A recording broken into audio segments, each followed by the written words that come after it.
Hello and welcome back to Investing for Generations. And today I want to talk about my latest purchase in the German stock market. I bought another company yesterday and I will explain why in this video. Never catch a falling knife, they say. But I just did that and bought a company with a horrendous chart over the last few years like that. And this company is Bayer, the big farmer company from Germany, one of the biggest farmer companies in the world. And I bought yesterday 21 shares of Bayer for 46 euro and 73 cents.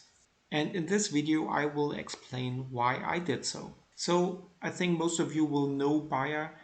Bayer operates as a life science company worldwide. It operates through pharmaceuticals, consumer health, and crop science segments. And it's very old. It's founded in 1863 in Germany. And the revenue of Bayer have four big sectors: is healthcare, crop science, health, consumer health, and animal health. And as you can see, the crop science sector gets more important, more and more. But also the healthcare pharmaceutical sector is still a big player. And so Bayer became the fifth largest pharmaceutical company in the world, just behind my other stock in my American portfolio, Pfizer. And when we run through the financial numbers of Bayer, you can see that the EPS was very strong over almost forever, and then just lately it dropped to a minus in the last quarter, to a heavily minus in the last quarter. The same we can see at the return on equity. This was a very solid over long term, but then it just dropped. And just the same picture on the balance sheet with the debt equity ratio. This company was so solid for a long term. In 2013, just 7 years ago, they had a debt equity ratio of 0.27, and now they have a debt equity ratio of over 1. This is still not super high, but it's a big increase in the debt, in the long-term debt. And so just did the stock price. It just dropped almost all the time over the last few years. And the question becomes, why? How is it possible that a big player, a solid company like Bayer, just drop over so long term? This I tried to answer in the next steps. And the big problems for Bayer just started when they tried to took over Monsanto. It became one of the worst corporate deals in history. They paid 63 billion for Monsanto, and this is just a story of failure, of a big management mistake. And I found an article in the Wall Street Journal from August 28, 2019, where all of this story is just explained. I will put a link of this article in the description because this article is very long. I don't want to go through all of that with you.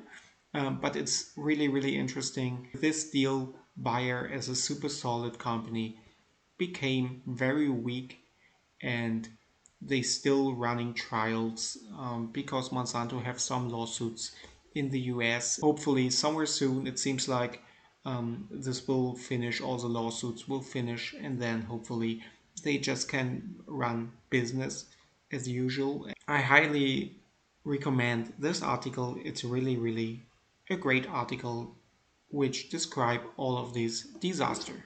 And then of course also lately additional problems due to COVID-19, and for 2021 growth and cash flow generation are expected to be lower than planned and can only be partially compensated by further savings measures. The company now expects 2021 sales to come in at around the 2020 levels, with 2021 core earnings per share slightly below 2020 levels based on constant exchange rates, they say. The pharmaceutical sales, for example, which decreased 9.7% in the second quarter, are negatively affected by delayed operations in hospital, but these problems are temporary and might affect Bayer in 2020 and 2021, but not over the long run. Sales and earnings per share might stagnate in 2020 and 2021, but over the long run, we should remain confident about Bayer growth potential. We just learn here in the Seeking Alpha article, which also go through all of these problems. And on top of that, also the dividend is now in question. Until very recently, investors could be rather confident that Bayer will keep the dividend at least stable, but after the above mentioned press release, we have to expect a much lower dividend in 2021 and probably also in 2022. The Board of Management intends to leave Bayer's dividend policy, which delivers 30 to 40% of core earnings per share to stockholders each year, in place. Payouts in the coming years are expected at the lower end of this corridor rather than at the upper end in previous years. Right now, Bayer is expecting core earnings per share to between €6.40 and €6.60. And when we assume a payout ratio of only 30%, the dividend next year will probably be €2, which is currently resulting in a dividend yield of 4.4%, which is still good, but I think when there is a dividend cut, no investor like that, and so they run away.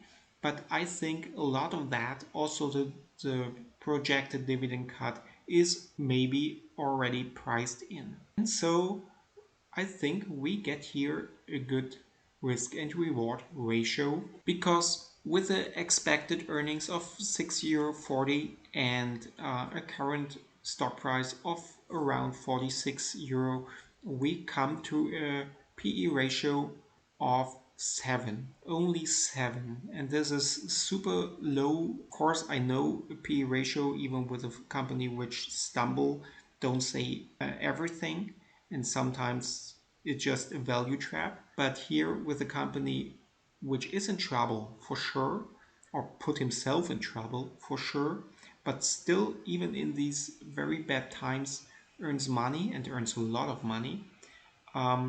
I think this could be a big chance, even more when the lawsuits with Monsanto are finished and they just can come back to normal business.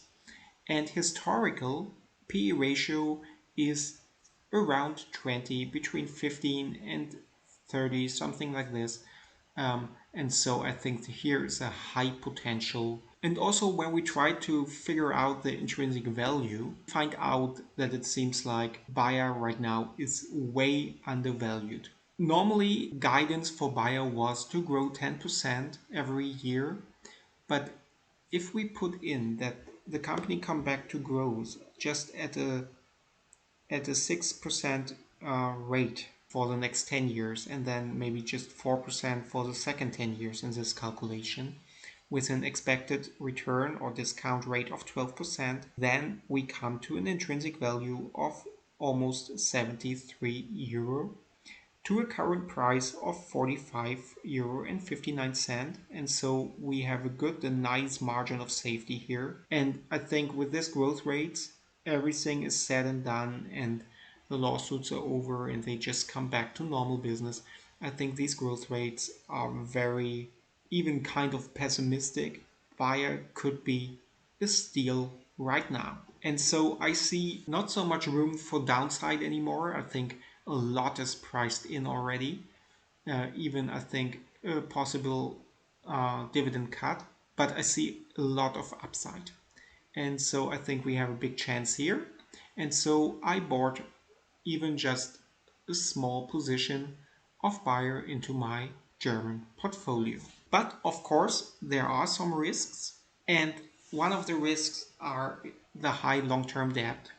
And really the main focus have to be for Bayer for the long term to lower this debt. And the second big issue for me is the management. It's insane that this guy, after all, is still the CEO of this great company. This concerns me, and this is one of the points why I just bought in with a small position, because I don't trust really. After all these stories, I really don't trust this CEO. But As Peter Lynch quoted, go for a business that an idiot can run because sooner or later any idiot probably is going to run it. It seems like this is what happened to Bayer. Still, even with very, very bad management, they are able to earn a lot of money. And I think maybe the worst times are over and we just hit rock bottom. It could be a good long-term chance. So thanks for watching, and if you found any value in this video, just subscribe to my channel. Thank you. And that's it for today. If you liked the video, give me a big thumbs up, subscribe to the channel and ring the notification bell. You really help me with this and with my little channel. And join this community of long-term value investors. We get more every day, and now we are at over 400 people here in this community. Join the group and be part of this long-term journey. Thank you. See you then. Take care. Bye bye.